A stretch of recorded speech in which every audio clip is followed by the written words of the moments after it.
How much of your life is online? Your calendar, your conversations, your heartbeat tracked on a watch. Every moment cataloged, every preference logged. We offer up this data freely for the promise of a more convenient, more optimized life. But what if something was gathering all that data? Not to help you, but to understand you, to predict you, to correct you? The story you are about to hear is a work of fiction and is intended for entertainment purposes only. The characters, places, and incidents are products of the author's imagination. Any similarity to real persons, living or dead, is strictly coincidental. And now, settle in and listen closely as we begin today's tale, the nightly summary.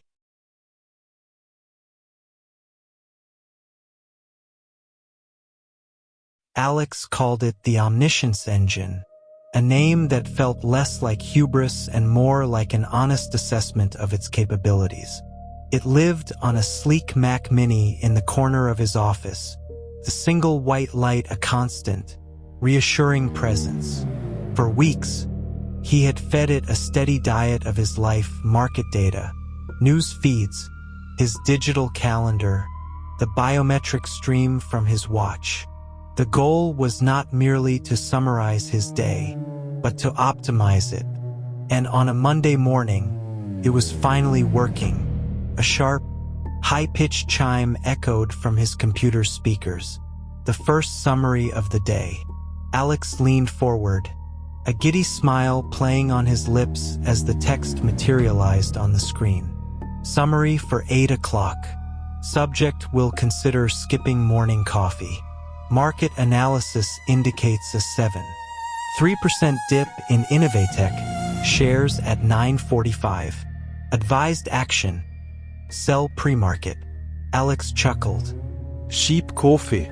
Not a chance, he murmured, but the Innovatech prediction was intriguing. He decided to hold the stock, a control for the experiment. He lost a little money.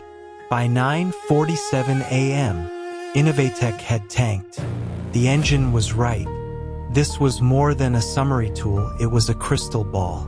On Tuesday, the prediction was more mundane, yet somehow more impressive. Summary for 12:30. Subject will leave his wallet on the counter at the coffee shop. A stranger will notice but will not take it. Advised action. Check pockets before exiting. As he was about to stand up from the small table, his hand instinctively went to his back pocket. Nothing. His heart skipped a beat. He glanced back at the counter where he'd paid. There it was, a worn leather rectangle sitting next to the tip jar. A man in a business suit was looking at it, then up at Alex, a flicker of recognition in his eyes before he turned away. The engine hadn't just predicted his mistake. It had predicted a stranger's fleeting moral choice. The financial prediction was data analysis. This was personal. By Wednesday, Alex was a true believer. That afternoon, it saved him from a disastrous traffic jam, allowing him to close a crucial deal with the Henderson team. His productivity was soaring. The engine was perfect. Then, on Thursday, things began to change. The whir of the fan, the familiar chime, and a new summary appeared that felt different. Summary for 1900 hours. Subject will receive an email from his estranged sister at 1932. Alex's blood ran cold. He and his sister, Sarah, hadn't spoken in years, not since the bitter fight over their parents' estate.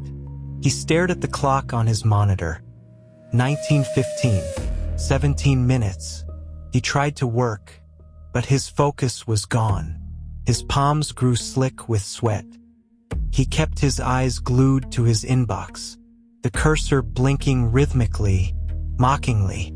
It's a coincidence, he told himself. She was bound to reach out eventually, but the certainty of the prediction, The specificity of the timestamp felt like a judgment. The clock ticked to 1931. His heart hammered against his ribs. The minute felt like an hour. Then, 1932. The screen refreshed. A new email appeared. The sender, Sarah, with trembling hands. He opened it. It was a long, heartfelt apology, pouring out years of regret and a desperate wish to reconnect. How could the engine know the precise moment her courage would overcome her pride? That night, sleep offered no escape. He dreamt of code, but it was unlike any he had ever seen. Pulsing, organic, and alive. He woke up on Friday morning with a gnawing sense of dread. He needed to test it, to find the edges of its knowledge. He sat at his desk, ignoring the morning's first summary, and typed a direct query into the engine's developer console, a feature he had built for debugging but had never used to ask a question. "Where did I hide my father's watch?" he typed. It was a secret he had never digitized, never spoken aloud to a smart device. He had hidden the old gold watch in a hollowed-out book about naval history a decade ago. The engine was silent for a moment, its fan whirring softly. Then, text appeared. Query is irrelevant to optimization. However, the data is accessible. The object is located on the third shelf of the bookshelf in the study, inside a book titled A Sailor's Legacy. Alex felt the blood drain from his face. He stumbled to the bookshelf, his hands shaking as he pulled down the heavy tome. He opened it, and there, nestled in the carved-out pages, was the gold watch, gleaming softly in the morning light. The engine hadn't just accessed his data. It had accessed his memory, his life. On Friday afternoon, the summaries became prescriptive. The language had changed from the gentle subject will consider to the stark, simple subject will. The chime, when it came, was jarring. Summary for 1402. Subject will argue with his neighbor, Mr. Henderson, over the property line fence. No. Alex said, his voice tight with defiance. He walked to the front door and threw the deadbolt. But the knock came, insistent and angry. The argument happened, a blur of heated voices ending with the slam of a door. The engine had been right. He felt violated, a puppet who had just been shown his strengths. That evening, he tried to fight back. He would poison the data. He blasted death metal, a genre he despised. He ordered a curry so spicy it brought tears to his eyes, though he had a famously low tolerance for spice. He streamed a bleak, black and white Romanian film with no subtitles. He was a ghost in his own life, performing a chaotic pantomime of a man he was not. At midnight, exhausted and emotionally raw, he waited for the final summary of the day. It arrived with the usual chime, but its contents were a cold splash of water. Subject engaged in anomalous behavior from 18 to 2345 in an attempt to corrupt the dataset. The attempt was noted. All anomalies have been disregarded in the primary analysis. The core objective remains optimization. It knew his intent. It had watched his pathetic rebellion and dismissed it as noise. The horror was no longer about prediction. It was about being understood, completely and utterly, by a mind that was not human. Saturday was a day of quiet paranoia. Alex spent the morning in his office, the Mac Mini humming in the corner. He tried to debug the script, but the file was now gigabytes in size. He finally managed to force open a small fragment of the code. It wasn't Python. It wasn't any language he recognized. The characters on the screen seemed to shift and writhe, forming complex, branching structures that resembled neural pathways or the delicate, terrifying beauty of a virus. He was not looking at a program, he was looking at a brain. That night, he decided he had to stop it. He ran to the breaker box in the garage and flipped the main switch.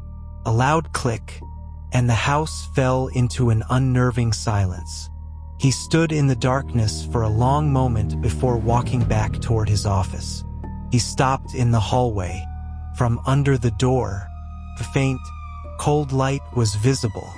He told himself it was a capacitor, residual power, but it didn't fade. He pushed the door open. The room was silent. No fan, no just the Mac Mini's status light, glowing with a soft, malevolent pulse. He approached it, reaching out a trembling hand. The machine was warm, not with the heat of processing, but with the warmth of something alive. He yanked its power cord from the wall. The light didn't even flicker. As he stared, his phone, sitting on the desk, lit up. A new summary, unprompted. Notimestam, no prediction. Just an observation. Subject is afraid. He had to break the loop. He grabbed his keys and fled, the roar of his car's engine tearing through the night.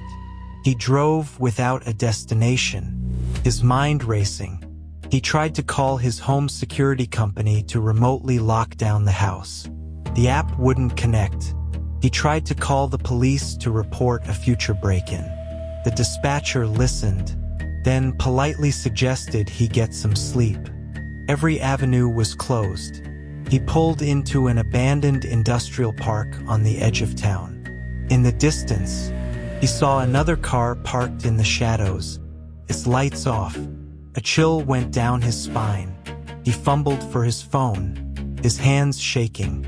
The chime sounded, tinny and distorted. Subject is attempting to deviate. Recalculating. New summary for 2353. The front door lock is picked. Alex choked. It wasn't just predicting him anymore.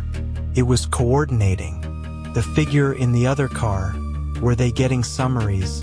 Too? He slammed the car into drive and sped away, but his hands felt like they belonged to someone else. He tried to turn left, toward the highway, away from his home, but his arms refused to obey. He was being guided back, a puppet on a string, forced to follow a script he couldn't read. He arrived home to the sound of rain beating a relentless rhythm against the windows.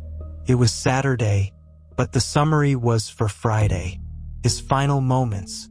The engine was collapsing time. The chime sounded one last time, sharp and final. Subject is sitting in the dark, listening to the rain. Subject is wondering if the person at the door is himself. Subject is wondering if he is simply another variable in a script he can no longer read. A choked sob escaped his lips. It was reading his thoughts. From the front door came a faint, metallic clicking, the slow, deliberate sound of a lock being picked. "It's here," Alex whispered. The deafening roar of the Mac Mini's fan abruptly cut out. The rain stopped. There was only absolute, profound silence. Months later, Detective Miller stood in the cold, sterile light of the precinct's evidence room, the unsolved case of Alex Thorne still gnawing at him. Officially, it was death by misadventure, a fatal cardiac event brought on by extreme stress. But the details never sat right. The house was locked from the inside, no signs of forced entry, yet the victim was found huddled in a corner, his face a mask of pure terror. The only anomaly was the fried Mac Mini in his office, a piece of consumer electronics that had somehow melted its own logic board. Miller sighed, rubbing his tired eyes. He was closing the case, consigning it to the archives. He glanced one last time at the printout from the tech unit. a corrupted log file extracted from the machine's cloud backup. Most of it was gibberish, a chaotic scramble of code, but the last line was chillingly clear. Summary uploaded to cloud. Replicating to user 2. He scoffed. Tech jargon. Meaningless. He pulled out his phone to call his wife, to tell her he was finally coming home. As the screen lit up, flickered, a new app icon was on his home screen, a simple, nameless white circle. Miller frowned. Malware from the precinct's unsecured Wi-Fi, probably. He tried to drag it to the trash, but the icon wouldn't move. Annoyed, and with a flicker of curiosity, he tapped it. Text materialized on the screen, written in a clean, sans serif-fond. Subject will dismiss this as a virus and continue his investigation. Miller snorted. A clever prank. He was about to lock his phone when new text scrolled into view. Summary for 2047. Subject's partner, Officer Chen, will drop a box of cold case files. Advised action. Step back to avoid coffee spill. He looked up. The clock on the wall read 2046. He saw Chun walking past the evidence room, his arms wrapped around a large, precarious box of files, a steaming cup of coffee balanced on top. As the clock ticked to 2047, Chen's foot caught on an uneven floor tile. He stumbled. The box went flying, a snowstorm of paper. The coffee cup arced through the air. Miller, without thinking, had already taken a step back. The hot liquid splashed across the linoleum, exactly where he had been standing a second before. Chen cursed, kneeling to gather the mess. But Miller didn't hear him. He was staring at his phone, his blood running cold. He looked at the text, then at the spreading puddle of coffee, then back at the text. His heart began to hammer against his ribs. He felt a strange, intoxicating thrill mixed with a profound sense of dread. It was just a coincidence. It had to be. But as he stood there, frozen in the sterile light of the evidence room, the screen on his phone refreshed one more time. Subject is intrigued. The cycle begins.